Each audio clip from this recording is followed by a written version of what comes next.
Hello, everyone. Welcome back to the Crawcast. I'm your host, George Krawczak, and this is my ranking of every match from WrestleMania 40 from worst to best. At number 14, I have Damian Priest versus Drew McIntyre. This really isn't a match, it was just one chokeslam. It was a really good angle, but in terms of a match, it was just one move. Didn't really last long.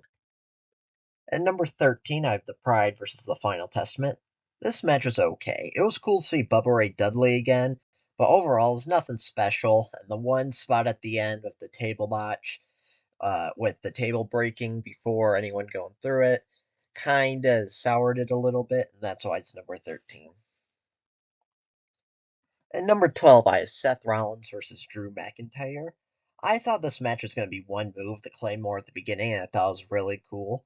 Because the problem with this match is the whole story of the previous night's WrestleMania is that Seth Rollins was so beat up from wrestling Roman Reigns and The Rock, he wouldn't have a chance to beat Drew.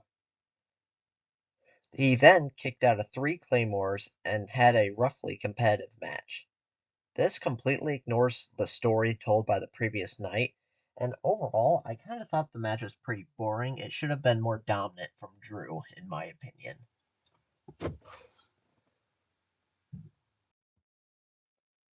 At number 11, I have Jey Uso versus Jimmy Uso. This match was just not very good. I felt like it was just super kicks over and over again, and overall, nobody really cared about this match. There was no unique moves or counters to moves. It was just kind of bland, and I feel like it's kind of more going into the death of the super kick, where it's just not a good move anymore. It's used in every match, and no one really sees it as an impactful move anymore. At number 10, I have Rhea Ripley versus Becky Lynch. I thought this match was just okay. I think my expectations were probably a little too high. I was thinking this match could rival Rhea versus Charlotte at last year's WrestleMania. And Becky and Rhea are both really good workers, and I don't know if it was Becky's fever or what happened, but this match was just kinda average. There's a few cool spots with the electric chair to the outside and then the double riptide at the end, but overall it kinda seemed just too long for an average match with not that many spots in it. At number 9, I had the 6 woman tag team match, and this was just an introduction to Jade Cargill with Bianca throwing a few good moves in there. And overall, it succeeded in what it was trying to do, and it was pretty good. Honestly, this kind of felt like a SmackDown match where, it really didn't mean anything, but it was a good introduction to Jade, and overall, decently entertaining. At number 8, I have the Latino World Order versus Santos Escobar and Dominic Mysterio. Overall, it's a very fun match. In terms of spots, it had a lot of nice spots, some cool moves, and it was just really nice seeing Jason Kelsey and Lane Johnson at the end there. It was a fun and enjoyable match with a cool celebrity spot. Overall, didn't really mean much, but it was just kind of a fun spot that I think a lot of people enjoyed, especially being in Philadelphia. At number 7, I have the Bloodline versus Cody Rhodes and Seth Rollins. I thought this match was fine. It had some really good spots in it, with The Rock whipping Cody Rhodes, and I thought it was the best decision to have The Rock beat Cody Rhodes, as I said in my predictions video. But overall, I think this match could have been cut by 20 minutes and it would have been really good. It feels like, if you remember, for the longest time, it felt like Triple H needed to have a super long match on every WrestleMania, and on 90% of them, it just was not needed. And here, it feels like the boring parts are just really boring. And it was cool to see The Rock wrestle again, but overall, when you take the kind of match as a whole, the boring parts and the great parts, I think it just averages out to an average match. At number 6, I have the six-pack tag team ladder match. Overall, I thought this was pretty fun, pretty cool match. It had a lot of cool spots, with the main one that sticks in my head is the Tornado DDT from Johnny Gargano through the table, which is really cool. And it was cool to see R-Truth do the bit of the hot tag, and It was a fun moment seeing the Awesome Truth win. Overall, it was a pretty good spot fest, and I enjoyed it. At number 5, I have Sami Zayn versus Gunther. Overall, I thought this was a really good match until the end. I think it was really entertaining and exciting, showing the story of Sami Zayn coming back to try to beat the monster that is Gunther. You also had Kevin Owens hugging him at the beginning. I did not like the decision to have Sami Zayn win, but if they almost immediately have Gunther beat Damian Priest for the title, I think it would have it or will turn into be a good decision. But if Gunther is just kind of in limbo after this, I think it's a horrible decision to have Sami win.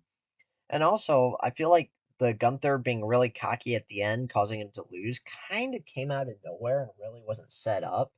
Because I don't think it's ever been established that Gunther didn't take Sami Zayn seriously, and it felt like that kind of came out of nowhere at the end there. But overall, other than the ending, I really liked the match.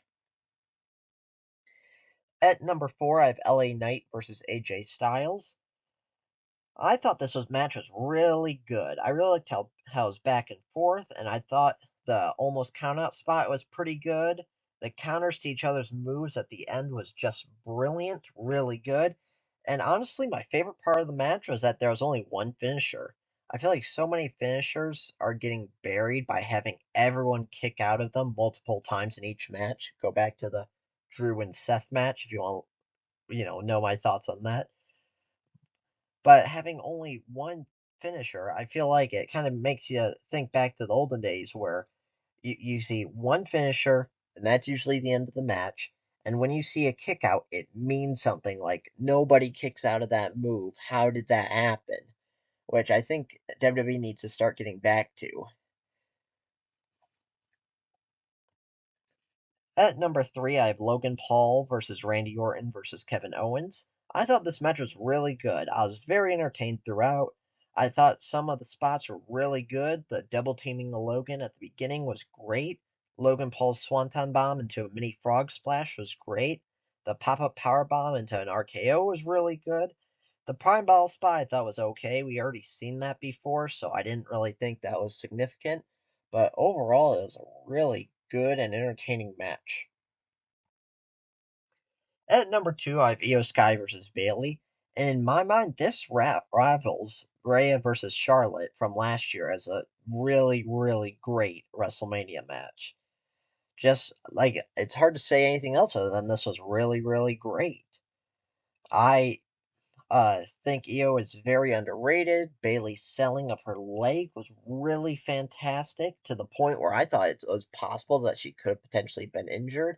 It had the right winner, great at the end, and just really, really fantastic. I feel like I'm a little bit of a loss for words of how good this was.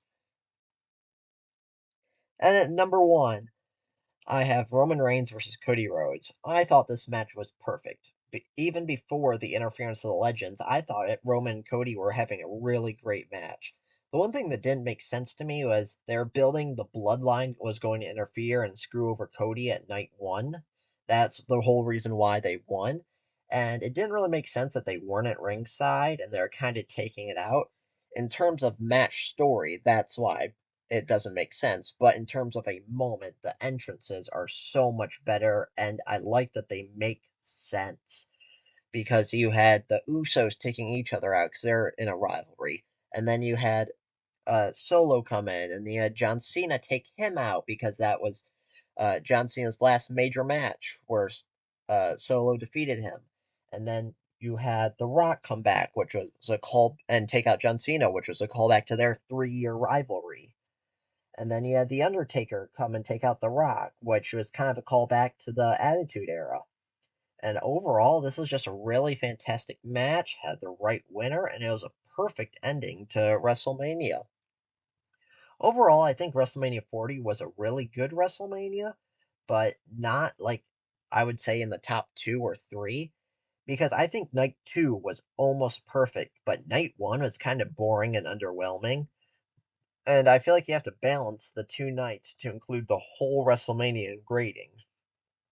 Overall, I would say it's a top 10 WrestleMania, but night 1 kind of I feels like is a real letdown, at least compared to night 2.